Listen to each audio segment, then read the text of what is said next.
Jadi ada followers aku yang minta request untuk membahas vibrasi tinggi dan vibrasi rendah. Manusia itu punya vibrasi tinggi dan vibrasi rendah. Hey guys, welcome back to my channel. Balik lagi di segmen Sharing is Caring. Aku pengen membahas suatu hal yang paling penting banget dan mungkin ini akan deep ya bahasanya. Anggap ini kayak podcast juga. Mungkin kamu sambil nyetir, dengerin aku ngomong. Oh my god, ini kayaknya bakal ceramah sih aku. So, tanpa menunggu lama, kita langsung ke pembahasannya sekarang. Oke. Jadi di sini aku ngalir aja dan ambil beberapa poin. Aku udah catat nih beberapa. Hampir aku tuh nggak jadi bikin video ini karena hujannya tadi deras banget. Terus aku takut suara aku tuh tenggelam gitu sama suara hujan. Tapi untungnya, terima kasih Tuhan, hujannya udah reda. Jadi pembahasannya sebenarnya ini serius banget, tapi aku pengen berpenampilan cute. Jadi ada followers aku yang minta request untuk membahas apa sih itu tentang vibrasi tinggi dan vibrasi rendah. Sebenarnya pembahasan aku ini tidak bisa dilihat dengan mata telanjang, gak bisa melihat energi. Karena pembahasan aku ini lebih spiritual, aku pengen banget teman-teman buang dulu logikanya. 1, 2, 3, buang semua logika kamu. Manusia itu punya vibrasi tinggi dan vibrasi rendah. Kalau di bahasa kita tuh kayak frekuensinya, bingung juga. Energi orang, ada yang energinya happy, ada energinya yang lagi low. Gitulah ya, intinya bahasa lebih gampangnya ada orang yang lagi bahagia dan sedih. Aku akan bahas apa itu vibrasi tinggi. Nah, di vibrasi tinggi itu kamu punya perasaan happy, ya, bahagia, bersyukur, calm, tenang, terus merasa joy, peace, merasa kebahagiaan, penuh syukur, penuh kayak happy gitu loh. Paham ya sampai sini? Jadi di saat kamu merasa lagi high vibration, kamu gak bakal mudah tersinggung. Ini udah pernah aku bahas di video sebelumnya. Kalau orang-orang high vibration itu, mereka lebih calm. Kalau ada orang yang marah-marah sama dia gak ke-trigger langsung, apa sih? Kan banyak nih orang-orang kalau misalkan kalian lagi debat, terus kamu gak tahan sama bacotan orang itu. Debat, berusaha mau jatuhin mental si lawan, kamunya udah ke-trigger duluan. Tiba-tiba mungkin kamu langsung main tangan, atau tiba-tiba ngomong kasar, apa sih? Atau tiba-tiba orang kalau misalkan kalah debat, dia tuh langsung tersinggung, gak bisa melawan si lawan bicaranya, langsung nyerang fisik. Apa sih gendut? Apa sih kurus? Banyak banget. Kamu pernah gak menemukan orang kayak gitu? Nah, itu orang-orang yang masih di low vibrasi ya. Kalau orang-orang yang udah high vibration, mereka lebih calm, bisa mengendalikan emosinya, mereka lebih bahagia, lebih banyak bersyukur. Di posisi vibrasi tinggi, apapun masalah yang kamu hadapi, kamu bisa kayak tenang, berusaha mencari solusinya, mungkin jadi lebih aware sama bersyukur. Jarang banget loh guys, aku menemukan orang kalau misalkan lagi ada masalah, dia mengucapkan syukur. Aduh, kalau misalkan kamu begitu, hebat banget sih. Kamu lagi datang masalah nih, kamu ditipu orang. Pasti orang umumnya itu marah-marah kan? Kecewa. Menyesal, kenapa sih gue udah percaya sama orang itu? Tapi orang-orang udah vibrasi tinggi, mereka mikirnya kayak gini. Aku sadar aku lagi sedih, tapi aku bersyukur, terima kasih Tuhan udah membuka aib orang ini, dan akhirnya aku dipisahkan sama dia. Akhirnya seleksi alam itu terjadi, dan kita tidak bersama lagi. Kayak gitu contohnya. Semoga jelas ya sama penjelasan aku. Dan aku pengen bahas vibrasi rendah. Banyak banget terjadi di kita ya vibrasi rendah. Apalagi orang-orang yang belum mengalami spiritual awakening. Banyak banget orang yang vibrasi rendah. Oke, aku bacain apa aja itu vibrasi rendah. Ada marah, ada takut, ada kecewa, perasaan gak enak, perasaan menyesal. Jadi kamu bisa bedain ya orang vibrasi tinggi dan vibrasi rendah. Apa aja yang udah mereka rasakan, apa aja yang mereka pikirkan. Karena gini loh, orang-orang yang vibrasi rendah itu mereka terlalu mengeluh setiap saat. Kayak toksik jadinya ya. Meratapi nasib gitu loh. Misalkan dia lagi di satu lingkungan tertentu, terus ada orang yang nyebelin dan dia ngeluh-ngeluh, misal ngeluh di Twitter, ngeluh-ngeluh di Instastory, di WA, itu banyak banget aku menemukan itu. Kayak sebenarnya ya nggak apa-apa sih orang kalau pengen curhat di sosial media, cuma nggak bagus kalau setiap hari kamu mengeluh, jadi kayak kamu mengulang itu terus-menerus. Sadar gak sih kalau kamu mengulang status-status yang ngeluh, marah-marah, itu masuk loh ke alam bawah sadar. Dan kamu jadi percaya, kerjaan ini emang tidak menyenangkan, lingkungan ini memang toksik, aku lagi di lingkungan toksik, aku lagi di lingkungan yang gak baik. Kamu terus mengeluh itu. Sebelum kamu menyalahkan keadaan, kamu harus ngaca dulu diri kamu sendiri. Lingkungan toksik membuat aku jadi toksik juga. Tapi gini loh, kebanyakan orang-orang itu tidak introspeksi diri. Ini banyak banget soalnya, karena mereka tuh merasa adalah korban. Tapi mereka nggak melihat apa yang salah di diri aku ya. Aku perasaan nggak ada salah. Kok gini amat lingkungan aku? Coba deh, sebelum kamu menyalahkan keadaan, ada sesuatu yang harus kita benahi di dalam diri sendiri. Ini lanjut ya sama contoh-contoh di kehidupan nyata. Jadi orang-orang yang vibrasi rendah itu, mereka kan kayak marah-marah, mengeluh, terus habis itu nggak pernah bersyukur, stres, merasa menyesal apa yang sudah terjadi di masa lalu, kecewa. Itu kan vibrasinya rendah ya. Nah, mau tahu nggak contoh kehidupan nyata yang maaf banget kalau suatu, dan aku pengen ngomong ini tapi aku mau minta maaf banget buat kamu yang nonton video ini. Kalau ke-trigger sedikit, maaf, tapi aku mau membongkar faktanya, aku mau ngomong realitanya agar bisa mengubah hidup kamu lebih baik. Aku tidak mau menyalahkan orang yang religius itu tidak baik ya, karena orang religius juga banyak kok yang baik-baik gitu. Beneran baik gitu loh, maksudnya bukan kayak sok tahu ilmu agama. Apapun deh. Nggak cuma di agama tertentu, semua agama orang yang kayak sok-sok tahu, sok-sok paling suci gitu ya, di agamanya. Aku banyak banget menemukan orang yang baru masuk nih ke agama ini, dia baru belajar sama agamanya, tapi hatinya nggak bener. Maaf, hatinya itu toksik. Pernah nggak kamu ngeliat orang yang kayak rajin ibadah nih? Kamu rajin ke gereja, rajin ke masjid, rajin ke wihara, ke pura, dan aku punya cerita.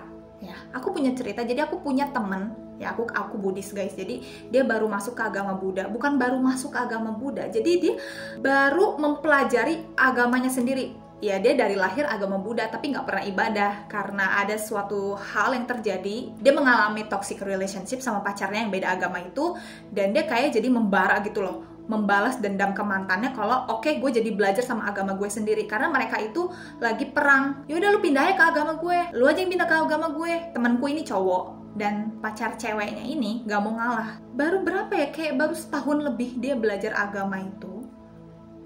Kayak merasa jadi kayak tahu semuanya. Ya sekarang sih orangnya udah tobat ya, orangnya udah lebih baik, udah mengenal agama itu lebih lama. Tapi pas baru-baru awal masuk, baru setahunan lebih, dia jadi kayak ngajar tentang agama itu. Ya bagus sih, sebenarnya nggak apa-apa. Aku nggak pernah mempermasalahkan orang kalau mau ngajar tentang agama masing-masing, ya nggak apa-apa, it's okay. Tapi yang bikin aku sakit hati saat itu, aku dancer guys. Aku dancer K-pop. Kamu tahu kan, dance K-pop itu sangat beragam. Ada yang lembut, ada yang swag. Kalau aku dance-nya swag ya karena aku cover cowok. Aku yang lembut karena aku cover cewek gitu. Ya aku memang suka menari-nari gitu. Suatu saat dia bilang kalau aku ini adalah cewek yang tidak baik. Cewek yang baik adalah cewek yang menutup tubuhnya. Ngerti gak sih? Jadi kan aku emang rada terbuka sedikit nih. Misalkan kelihatan perut dikit, bagian ini kelihatan, Sabrina. Terus dia mengatakan itu pada aku. Ini bagus banget sih bahasanya. Dia ngomong itu sama aku, kalau aku ini bukan cewek yang baik. Cewek yang baik itu seperti apa, kata dia. Cewek yang baik itu adalah cewek yang mau menutupi tubuhnya dengan baju-baju yang tertutup dan tidak gerak swag, dan tidak melakukan gerakan swag gitu maksud dia. Jadi dia kira karena aku cover cowok dan aku misalkan swag gitu ya, aku dance Blackpink, dance Baby Monster, dance BTS, itu kan rada swag. Tapi dia bilang aku ini bukan cewek yang baik, aku terlalu kayak terlihat maskulin, kata dia. Cewek itu harus lembut dan feminin. Jadi maksud feminin dari dia itu cewek yang pakai rok, cewek yang lembut, suaranya lembut, yang diam, yang malu-malu, kayak gitu loh maksud dia. Kamu ngedenger ceritaku langsung tepok jidat gak sih? Itu udah masa lalu sih. Aku awalnya sakit hati, tapi ya udah, aku udah maafin dia dan sekarang ya kita sudah baik-baik aja. Cuma ini masalahnya kayak lu terlalu sok religius bagi aku. Ingat guys, orang religius belum tentu spiritual. Aku ulangin, orang yang religius belum tentu spiritual. Nangkep nggak sampai sini? Karena gini loh, orang religius ya mungkin dia ibadah siang malam, apapun agama kamu ya, tingkat kesadarannya masih di bawah dan bisa dibilang vibrasi dia masih rendah. Ada nih cerita nyata. Misal nih, aku kasih contoh. Kamu baru pulang dari tempat ibadah. Kucuk, kucuk, kucuk, kucuk, kucuk. Jalan ya, jalan kaki atau bawa mobil, bawa motor, sama keluarga atau sendirian. Tiba-tiba, baru pulang dari tempat ibadah, masuklah ke jalan raya. Di jalan raya itu kita nggak bisa kendalikan. Mau itu macet, atau ada yang mogok mobil jadi macet, atau ada yang amit-amit kecelakaan, kita kan nggak bisa mengendalikan itu kan. Kita nggak tahu apa yang terjadi di jalan raya. Misalkan ada perbaikan jalan jadi macet. Nah, ini yang paling parahnya. Jadi misalkan kamu naik mobil nih, tiba-tiba ada motor, nyeng, bikin kamu kaget. Ih, nyebelin kan? Timbul amarah nggak? Pasti kamu marah. Tapi kalau kamu sudah spiritual, kalau kamu aware sama tingkat kesadaran manusia dan kamu aware sama vibrasi tinggi dan rendah, kamu nggak akan marahin si motor yang menyebalkan itu. Ya mungkin refleks kaget kayak, ya nggak apa-apa, wajar. Tapi kalau misalkan ada yang kayak, weh, aku izin ngomong kasar ya, bego banget sih ini motor, tolol. Pernah nggak kamu ngeliat ada orang kayak gitu? Motornya udah lewat nih ya, udah lewat jauh, kamu masih kayak nyumpahin dia, kamu masih sebel, kamu masih benci sama si motor itu. Kamu kayak sambil nyetir, mengajar nih, tolol banget sih bawa motor. Jadi kayak semua kebun binatang keluar gitu. Sekasar-kasarnya semua kata-kata kasar tuh kayak keluar gitu sambil marah-marah di perjalanan. Maksud aku gini loh, kayak ya udah, apa gunanya sih kamu marahin motor yang menyebalkan itu? Kan dia udah jauh. Ya udah, red flag kaget aja. Udah stop. Bisa nggak usah nyumpahin orang itu? Gak usah kayak ngomel-ngomel. Aduh, aku malas banget deh. Apalagi nih supir angkot juga, karena aku kalau pulang sekolah, pulang kuliah itu selalu naik angkot. Ada nih di jalan raya ada yang nyebelin. Kita nggak bisa kendalin itu, tapi ya udah, kurang ajar lu ya babi, gitu-gitu. Kayak stres sama hidupnya sendiri, terlalu benci sama keadaan. Karena kan balik lagi ya, aku udah pernah bilang kita nggak bisa kendaliin apapun yang ada di luar. Di jalan raya macet, kita nggak bisa kendaliin. Emang kita bisa apa kalau macet di jalan? Kita nggak bisa kayak, jangan macet dong, nggak bisa. Jadi emang harus diri sendiri dulu nih yang dibenerin. Aku tahu banget emang ini praktiknya susah ya. Susah banget. Tapi kalau kamu ada niat sedikit, oke, aku nggak mau begini terus. Aku nggak mau punya sikap yang marah-marah mulu, yang ngeluh mulu. Kamu bisa loh ubah hati kamu. Kamu bisa loh bikin diri kamu lebih spiritual. Vibrasi kamu tuh nggak melulu rendah. Jadi kalau ada yang menyebalkan di jalan raya, di tempat umum, cukup tarik napas, buang. Tarik napas, buang. Ini buat teman-teman yang ikut webinar kemarin. Hai, kamu pasti ingat penjelasan aku. Ingat tarik napas, ingat saat ini, ingat momen saat ini. Karena kamu sadar gak sih kalau orang lagi marah, mereka lupa sama napasnya. Ayo, coba deh kayak, kamu tarik napas nih kayak, coba kamu aware kayak gitu deh. Pasti kamu pengen ngomel-ngomel, pengen sumpahin dia, gak jadi. Kalau kamu pengen menenangkan diri. Nah, ketika kamu sudah calm, pikiran sudah tenang, vibrasi kamu naik lagi.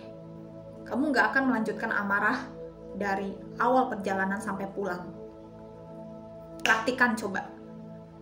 Perlahan hidup kamu akan berubah sih. Oke, lanjut ya. Aku kan udah bilang ya, mau dia itu rajin ibadah, belum tentu hatinya itu bersih. Makanya yang dikasih makan itu jangan cuma ibadah aja.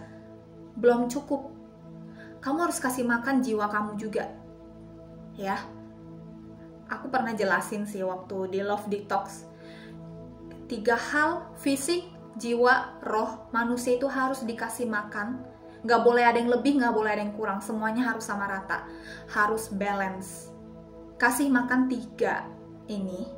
Tubuh, jiwa, roh. Kasih makan ini, hidup kamu akan berubah sih. Mungkin kamu belum begitu ngerti ya sama pembahasan aku. Tapi someday, kamu akan balik lagi ke video ini. Dan sadar betapa pentingnya ilmu yang aku kasih ini. Oke, sekarang aku pengen membahas gimana caranya menaikkan vibrasi ketika kamu lagi di lingkungan toksik. Misalkan kamu pengen punya mimpi ini ya. Ini khusus untuk kamu yang pengen mengejar mimpi. Kamu punya cita-cita. Gimana sih caranya menaikkan vibrasi kalau ada orang yang selalu ngeraguin kamu? Misalkan ada orang yang bilang, udahlah gak usah mimpi ketinggian, gak usah halu, itu kan impossible buat lo. Makanya nih ya, kalau kamu punya mimpi, punya cita-cita, keep silent. Shh. Gak usah kasih tau ke orang proses kamu kayak apa. Gak usah, keep silent, diem dalam gua.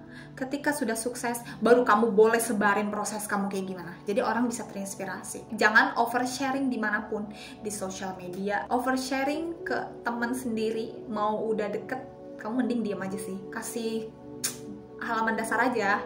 Gak usah sampai kayak dalam-dalam, itu gak perlu. Yang tahu cukup kamu dan Tuhan aja. Dan kamu harus mencoba fake it until you make it. Aku pernah bahas di video yang ini, linknya mungkin ada di sini atau di description box. Fake it until you make it. Fake, palsu kan? Sampai kamu mendapatkan itu. Jadi kamu bersikap ya, jangan merasa kamu menipu diri sendiri. Karena setiap perbuatan, ucapan, pikiran itu bisa termanifest guys. Jadi makanya mending melakukan yang baik-baik aja, jadi bisa jadi kenyataan.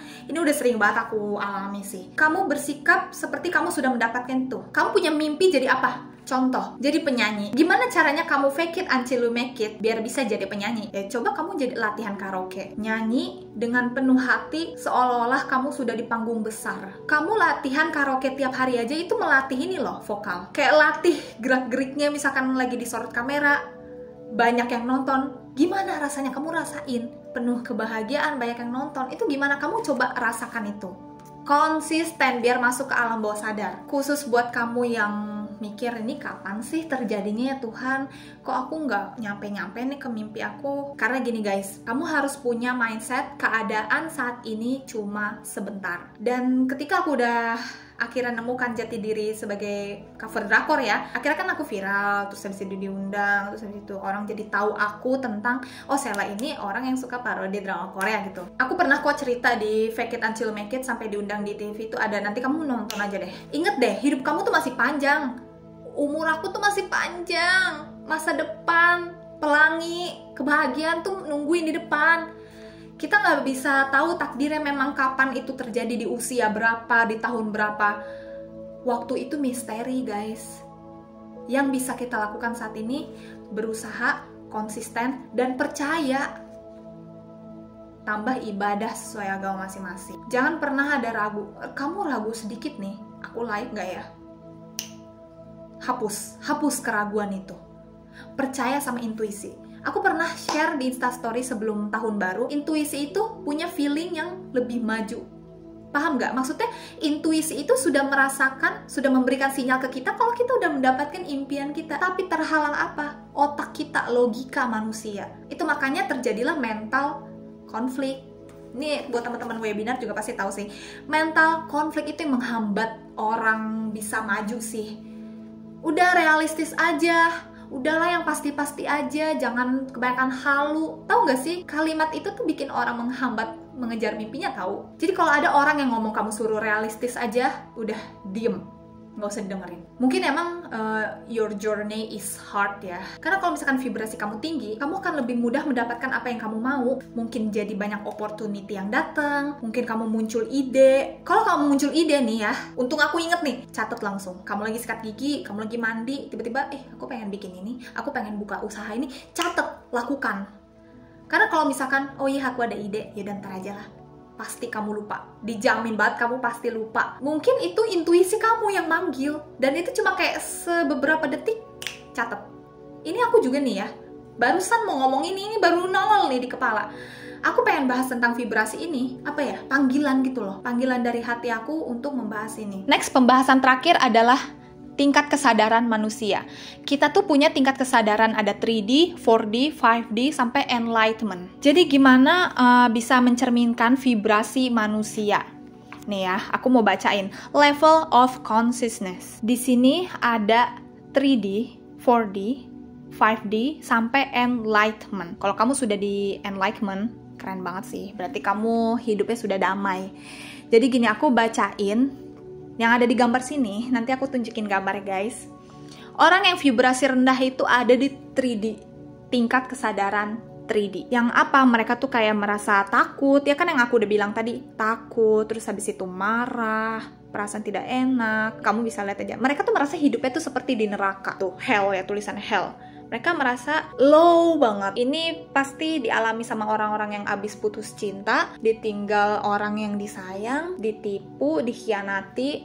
Ini wajar banget ya. Mereka merasa kayak kehilangan. Hidup ini tidak adil. Aku nggak layak bahagia. Kalau misalkan kamu sudah mulai menerima, nih ya, tulisannya guys di 4D. Kalau tingkat kesadaran kamu sudah naik di 4D, tuh, accepted. Kamu sudah menerima. Kamu sudah mulai bersyukur. Aku terima keadaan yang masa lalu. Aku nggak bisa mengubah itu. Sadar bahwa hidup ini itu penuh makna. Kamu sadar kalau everything happens for a reason. Sesuatu yang terjadi sama diri aku itu pasti ada alasannya. Jadi oke, itu sudah berlalu, aku terima kejadian itu. Nah, mulai naik lagi nih kamu di 5D, kamu merasakan inner love, inner like, inner wisdom. Terus kamu merasa hidup kamu tuh seperti di surga nih ya. Di 5D ini kamu tuh sudah kayak happy, sudah bersyukur, udah damai, udah peace, joy. Kebanyakan orang yang masih di 3D, mereka itu pasti kayak ke-trigger. Orang posting apa, ke-trigger. Orang membahas apa di sosial media, ke-trigger. Marah, merasa apa sih ini nggak bener. Pasti kayak gitu, mereka merasa kayak, gue nggak percaya sama ini. Nggak, hidup gue memang sial. Itu orang masih di 3D.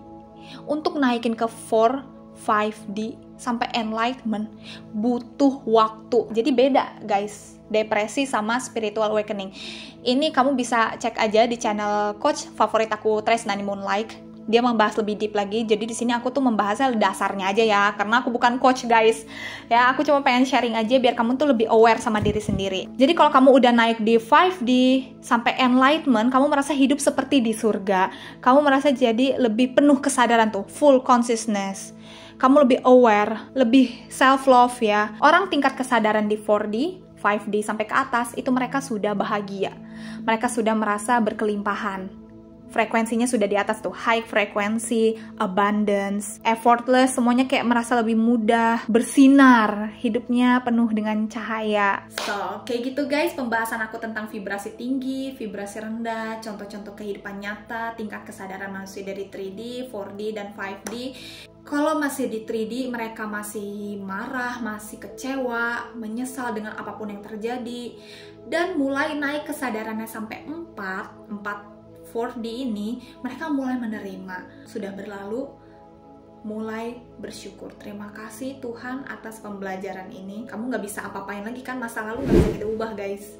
Yang bisa kita lakukan adalah menerima keadaan itu, menerima kenyataan. Naiklah ke 5D, kamu sudah happy. Gimana guys, sudah mengerti kan pembahasannya? Kalau misalkan ada yang pengen ditanyain, boleh komen di bawah sini. Thank you so much for watching guys, sudah menonton video ini, and see you on my next video. Don't forget to like, comment, and subscribe. Bye bye.